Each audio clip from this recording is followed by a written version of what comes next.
Hello friends, myself Rohit Limba and I would be teaching you statistics for CA Foundation. Now you would ask what is statistics? So let's keep it simple. For right being, statistics is a game of number. So I believe you all like game. So we'll be treating it not as a subject but like a game of numbers. So we'll be enjoying statistics. Now your CA Foundation syllabus comprises of 9 topics. The first topic is introduction, where we study the types of data, classification, tabulation and various kinds of graphs. The second chapter is measures of central tendency. I repeat, measures of central tendency. The third topic is measures of dispersion. The fourth topic is measures of correlation. Then the fifth topic is regression. Then we have a topic titled probability. Then we have a topic titled theoretical distribution. Then we have a topic titled index number. And finally a topic titled time series. So these are the 9 topics we would be covering in our CA Foundation classes. Today I would start with a very simple chapter among all of these, which is titled measures of center tendency. आप में से कुछ बच्चों ने इसको 9-10 में पढ़ा होगा, कुछ बच्चों के जिनकी इको था 11th में, उन्होंने 11th में पढ़ा होगा. बड़ा अज्यूम आप सब भूल गए, क्योंकि भूलना एक नेचुरल टेंडेंसी है. We forget and we Indian student जो क्रैम करते हैं कई बार बहुत जल्दी भूल जाते हैं. सुबह पढ़ा, अगले सुबह भूल गए, और कुछ बच्चे तो 1 घंटे में भूल जाते हैं. तो आपने तो कब 11th में पढ़ा होगा बेटा, कब 9-10 में पढ़ा होगा? It's a very old issue. Now what is measures of center tendency? Anybody has an answer? Think, give a minute to it. Measures of center tendency means such tools which give a summary of the data, such values which are representative, a single value which gives an idea of a whole range of data. For example, your percentage. Say you have scores of different subjects, but a teacher asks you what is your percentage? The percentage is an average. एक student के percentage अगर 80% है और एक के 90% है, तो हमें पता लग जाता है कि जिसके 90% है वो हार्ड वर्किंग है. अगर हम पूरा डेटा पूछते थे, would have been time consuming. बेटा इंग्लिश में कितने आए, हिंदी में कितने आए, अकाउंट्स में कितने आए, मैथ्स में कितने आए, बीएसटी में कितने आए. Instead of that we just focus on the percentage which is an average. I take another example. Suppose we want to know which country is more better in terms of prosperity or income. So let us take an example of America and India. तो हम क्या देखते हैं बेटा कि अगर हम हर Indian की इनकम को रिकॉर्ड करें, तो that data would be income of 130 crore Indians. कितना वॉल्यूमलेस डेटा होगा, कितना वास्ट डेटा होगा, कितने रजिस्टर भर जाएंगे. कुछ लोगों की इनकम जैसे अंबानी जी है करोड़ों में होगी, कुछ की लाखों में होगी, कुछ की हजारों में होगी, बट इतना ज्यादा डेटा. अब हम लेते हैं अमेरिका का एग्जांपल. वहां की पॉपुलेशन भी बेटा 30 करोड़ पीपल है, तो वहां के सभी लोगों की इनकम भी अगर हम रिकॉर्ड करें तो रजिस्टर्स भर जाएंगे. और इस तरफ अमेरिका का डेटा, इस तरफ इंडिया का डेटा, इतना vast data, we cannot make मेक आउट कि विच इज बेटर. क्यों? Some Indians might have income higher than Americans. Many Americans can have higher incomes than Indians.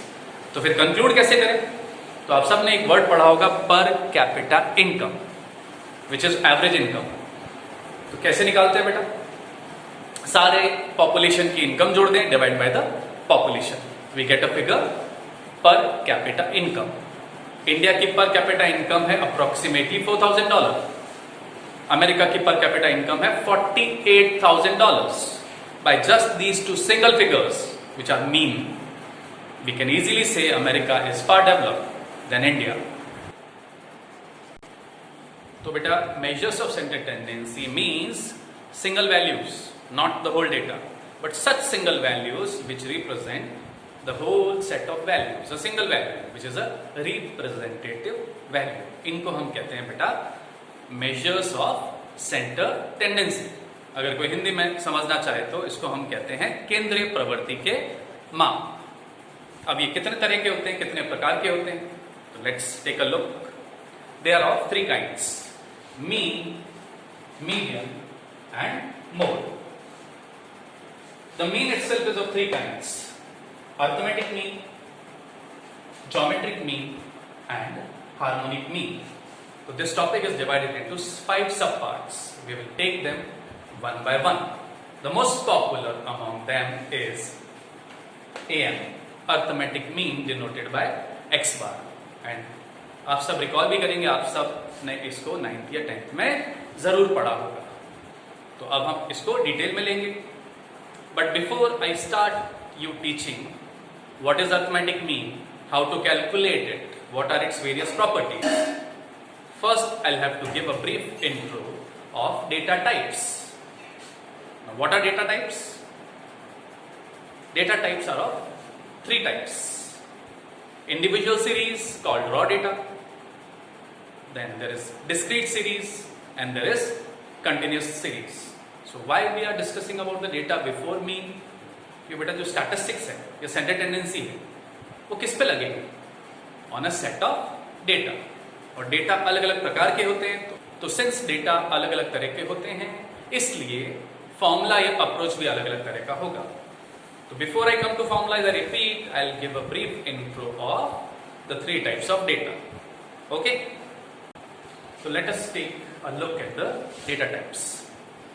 The first is called raw data, which is also called individual series. इसको short में मैंने लिखा है RD. आगे हम इसको RD बुलाएंगे बार बार. Then we have discrete data और discrete series, जिसको हम आगे DD नाम से एड्रेस करेंगे. एंड फाइनली continuous data, जिसको हम शॉर्ट में CD बोलेंगे. तो we have 3 kinds of data: RD, DD and CD. Raw data, discrete data and continuous data. These are the broader classification. हाँ, इनके सब क्लासिफिकेशन पॉसिबल है. आगे मैं आपको बताऊंगा कि continuous data itself 5 to 6 types का होता है. बट सबसे पहले ये तीनों डेटा कैसे दिखते हैं? तो first of all raw data. Let's take a look. Raw data किस तरह का होता है बेटा? x, which is the variable, 5, 7, 8, 10. 7 repeat, 6, 8 repeat, 7 repeat, 5, 9, 10. In raw data, we just have the variable. There is no frequency. वैसे अगर देखा जाए तो फ्रीक्वेंसी है. 5 is coming 2 times, so 5 की फ्रीक्वेंसी 2 है. 7 is coming 3 times, तो 7 की फ्रीक्वेंसी 3 है. लेकिन इसको लिखा इस तरह से जाता है बेटा कि अगर कोई आइटम 2 बार है तो उसको 2 बार लिखा जाएगा, कोई आइटम 3 बार है तो 3 बार लिखा जाएगा. This is the format of raw data. जब फील्ड से डेटा कलेक्ट किया जाता है, जैसे कि आप स्टूडेंट्स बैठे हैं, मैं अगर आपसे पूछूं कि आपके अभी जो मैंने 10 मार्क्स का एक टेस्ट लिया है तो कितने मार्क्स आए, तो एक बच्चा बोलेगा सर 5 मार्क्स आए, एक बच्चा बोलेगा 7 मार्क्स आए, एक बच्चा बोलेगा 6 मार्क्स आए, एक जना फिर कहेगा सर मेरे 7 आए. तो there can be repetition. There is no frequency column in raw data.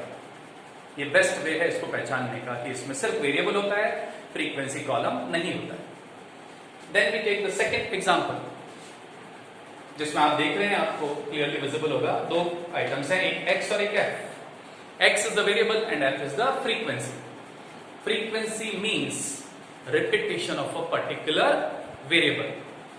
4 के सामने 10 लिखा है, इसका मतलब 4 जो है वो 10 टाइम्स रिपीट हुआ है.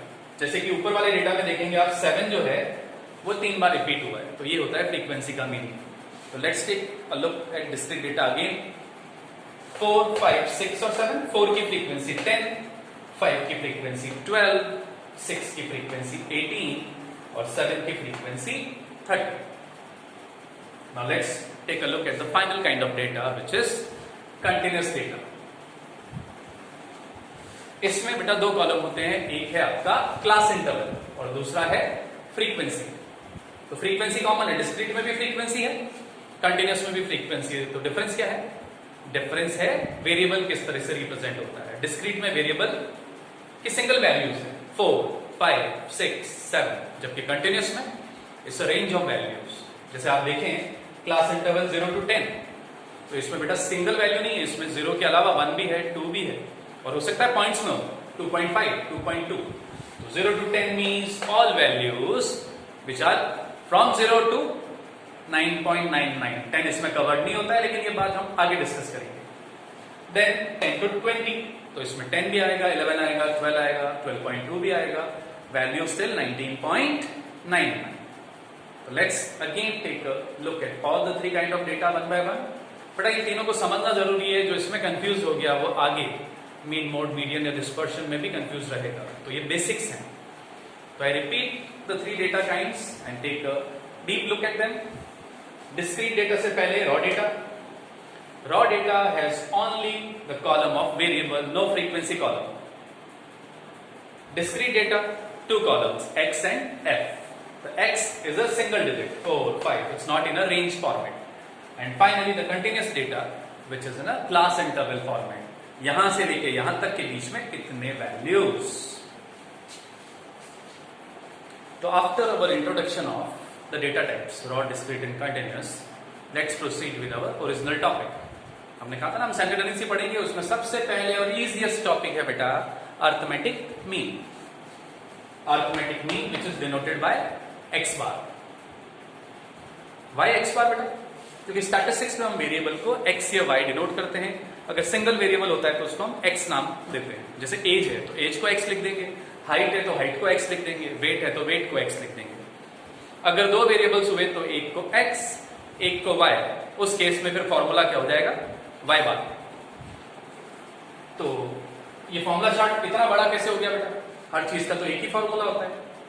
तो उसका रीजन है बेटा डेटा टाइप्स और वैरायटी ऑफ मेथड्स. तो first of all raw data देखते हैं बेटा हम कि रॉ डेटा में कैसे निकाला जाता है. This is the direct method जो आपने शायद 9 से पहले भी पढ़ लिया होगा. x bar is equal to sigma x upon n. What does that mean? Sigma x का मतलब है बेटा सम ऑफ वैल्यूज. से मेरी क्लास में 5 स्टूडेंट्स हैं अभी. उन पांचों की एज मैंने जोड़ दी और वो सम आया 100. कोई 18 इयर्स का, कोई 22 इयर्स का, कोई 19 इयर्स का. तो सम वाज 100 और नंबर ऑफ स्टूडेंट्स कितने हैं बेटा? 5. तो 100 अपॉन 5 हमें मिल जाएगा mean 20. Then there is another formula. अब आप कहोगे सर एक फॉर्मूला है तो सेकंड लर्न करना पड़ेगा क्या? तो बेटा there are two alternative methods. Exam में जो क्वेश्चन आएगा वो फर्स्ट फॉर्मूले पे बेस्ड भी हो सकता है, सेकंड फॉर्मूले पे बेस्ड भी हो सकता है. तो will have to learn the second one. Now what is that? x bar is equal to a plus sigma dx upon n. अब आप पूछेंगे a क्या है? तो a is any value which we assume from our behalf from the given values of x. अभी थोड़ी देर में मैं आपको इस पे एक न्यूमेरिकल क्वेश्चन सॉल्व कराऊंगा तो आपको समझ में आ जाएगा किसको a ले सकते हैं और किसको नहीं. a is called assuming and the term dx stands for deviation. आप नोट कर सकते हैं. dx means deviation. Deviation means difference of a value from another value. तो यहां पे dx क्या है बेटा? Difference of x from a value a. x minus a. उल्टा मत ले लेना बेटा, a minus x मत ले लेना. कुछ बच्चे ये गलती कमिट करते हैं. In case of raw data फॉर्मूले दो ही है बेटा. बट डिस्क्रीट डेटा की बात करें तो दो मेथड्स हैं और कंटिन्यूअस में 3 मेथड्स हैं. डिस्क्रीट और कंटिन्यूअस का फॉर्मूला कॉमन है. तो let's take a look. Direct method में your formula is sigma fx upon sigma f. ये इसको लिख सकते हैं हम sigma fx upon capital N. There's a difference between small n and capital N. Raw data में 5 वैल्यूज हैं तो उसको लिखते हैं स्मॉल n. और कंटिन्यूअस डेटा में जो n होता है वो होता है sigma f. n is nothing but sigma f, the sum of the frequencies.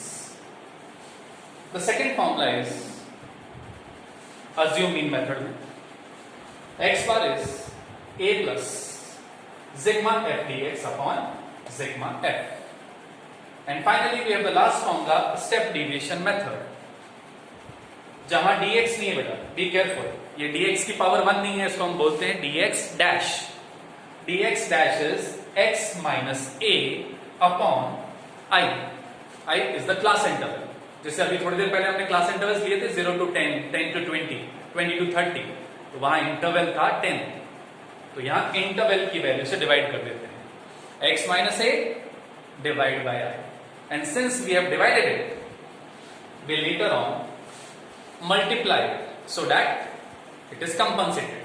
पहले डिवाइड किया फिर मल्टीप्लाई किया. So these are the set of formulas we are be using right now. So let's take the numeric. So let's start. हमने formulas तो देख लिए सारे, अब इनको वन बाय वन अप्लाई करते हैं. सबसे पहले रॉ डेटा आपको इस तरह से गिवन है और क्वेश्चन कहेगा find the average marks, find the mean marks. तो इसको हम दोनों मेथड से करेंगे बेटा, डायरेक्ट मेथड और शॉर्टकट मेथड. पहले लेते हैं हम डायरेक्ट मेथड. 10, 12, 14, 24 एंड 40. अब हम करेंगे बेटा इसका summation, sigma x. Now we will apply the formula of the direct method.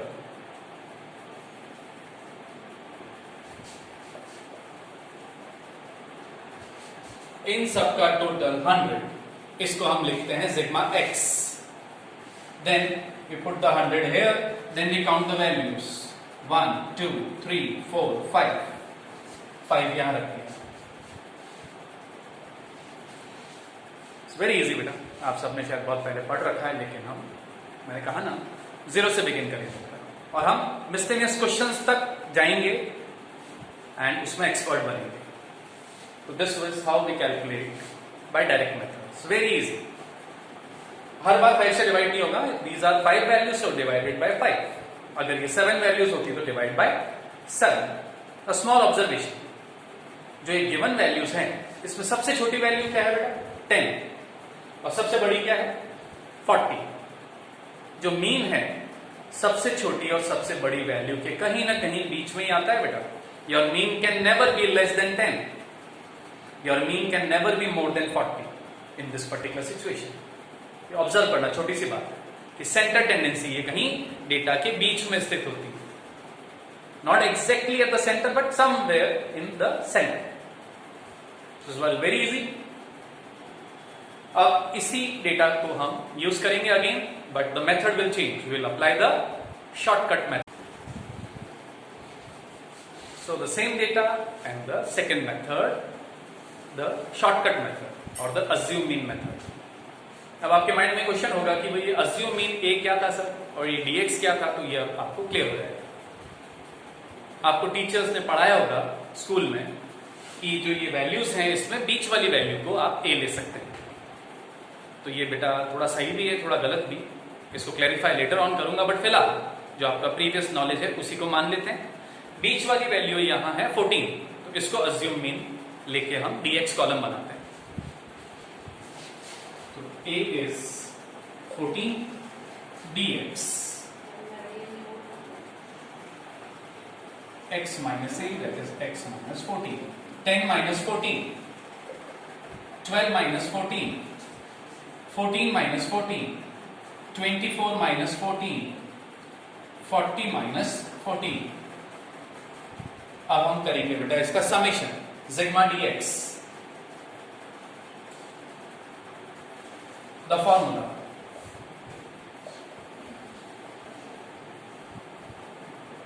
a जो हमने माना था a को 14 प्लस सिग्मा dx का सिग्मा टोटल and n 1 2 3 4 5.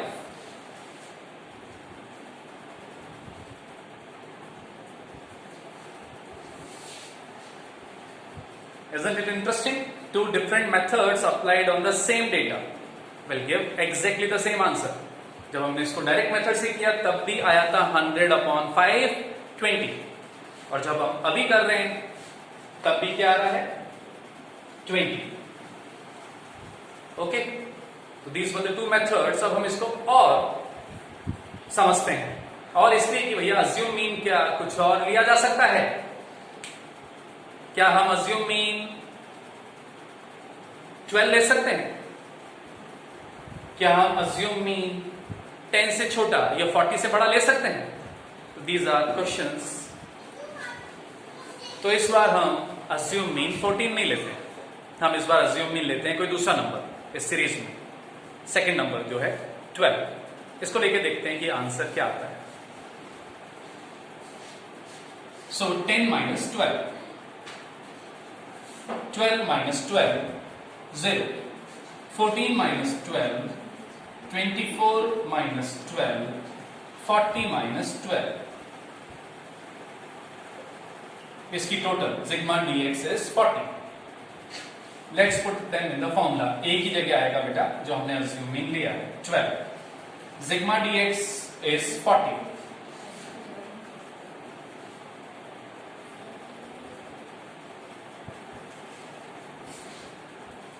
क्या देखा? Again the same answer. So assume mean जरूरी नहीं है भैया बीच वाली वैल्यू हो, हम कोई दूसरी वैल्यू भी ले सकते हैं। हम फर्दर एक्सपेरिमेंट करते हैं। There is a value 15 which is not in the series at all. तो हो सकता है आपको लगता होगा 15 तो सीरीज में नहीं है, इसको नहीं ले सकते। Let's take and try. This process is called learning by doing. खुद ट्राई करके देखें, खुद अपना नॉलेज बनाएं, किसी की सुनी सुनाई बात पे भरोसा नहीं करें। Let's put 15। 10 minus 15, 12 minus 15, 14 minus 15,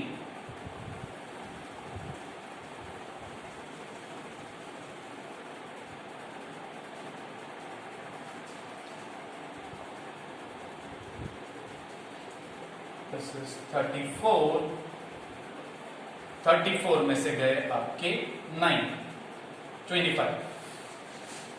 ए हमने लिया है 15, ए की जगह 15। सिग्मा dx था हमारा 25 and number of values 5, 15 plus 5। Again the same answer. तो बेटा this is the concept of assuming. Any value you can assume, even a value less than 10, even a value more than 40। तो sum up करें बेटा कि mean raw data में दो ढंग से निकाला जा सकता है। एक direct method which is very easy, sigma x upon n। This is the second method जहां अज्यूम मीन, जो हम कुछ भी ले सकते हैं, उसकी मदद से निकालते हैं। फॉर्मूला है a plus sigma dx upon n। And learn it बेटा। a मीन्स अज्यूम मीन है, dx को हम कहते हैं deviation. Before we take the discrete data, इसी रॉ डेटा में एक मिसलेनियस पैटर्न लेते हैं बेटा। What is that? कि हमें 5 वैल्यूज में से एक वैल्यू मिसिंग है और हमें मदद के लिए मीन गिवन है। हमें गिवन है कि इस डेटा का मीन 20 है। तो कैसे सॉल्व करेंगे बेटा? Just take a look. जो मिसिंग है उसको हम लेंगे a, then we will write the total. तो बेटा ये टोटल हो गया 76 प्लस 8। अब हम लगाएंगे हमारा फॉर्मूला। बट बी केयरफुल बेटा, ऐसे पैटर्न, मिसलेनियस पैटर्न्स में हमेशा we prefer the direct method. Indirect method से भी होगा लेकिन वो आपका सॉल्यूशन कॉम्प्लेक्स हो जाएगा, टाइम कंज्यूमिंग हो जाएगा। Will go for the direct method.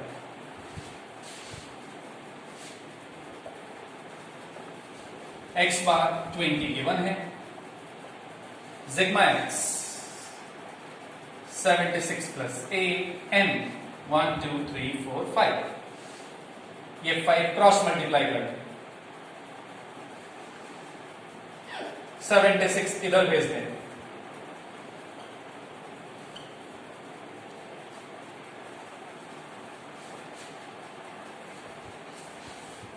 तो हमें बेटा ऐसे मिसिंग वाले पैटर्न से घबराना नहीं है, बहुत इजी होते हैं। जैसे कि गिवन सारी वैल्यू गिवन में जो फॉर्मूला लगता है, मिसिंग में भी वही फॉर्मूला लगता है और आप क्वेश्चन सॉल्व करते जाए, ऑटोमेटिकली मिसिंग वैल्यू अपने आप आ जाएगी। ये आपको डराने के लिए इन पैटर्न्स का नाम मिसलेनियस क्वेश्चन रखा है। आई डोंट सपोज इसमें ऐसा कुछ मिसलेनियस है। तो बेटा दैट्स ऑल फॉर टुडे। आज हमने सिर्फ रॉ डेटा में सीखा कैसे मीन निकालते हैं। नेक्स्ट लेक्चर में मैं आपको पढ़ाऊंगा कि डिस्क्रीट डेटा और कंटिन्यूस डेटा में कैसे अरिथमेटिक मीन निकाला जाता है। इसमें और बहुत तरह के मिसलेनियस पैटर्न्स हैं। फ्रीक्वेंसी मिसिंग के पैटर्न आएंगे डिस्क्रीट और कंटिन्यूस में, 1 फ्रीक्वेंसी मिसिंग, 2 फ्रीक्वेंसी मिसिंग। इतना ही नहीं, अरिथमेटिक मीन के साथ ही हम पढ़ेंगे बेटा weighted mean, combined mean, wrong mean. Wrong mean निकालना नहीं, हमें रॉन्ग मीन गिवन होगा उससे सही या करेक्ट मीन कैसे निकालते हैं। तो that's all, have a good day, thank you.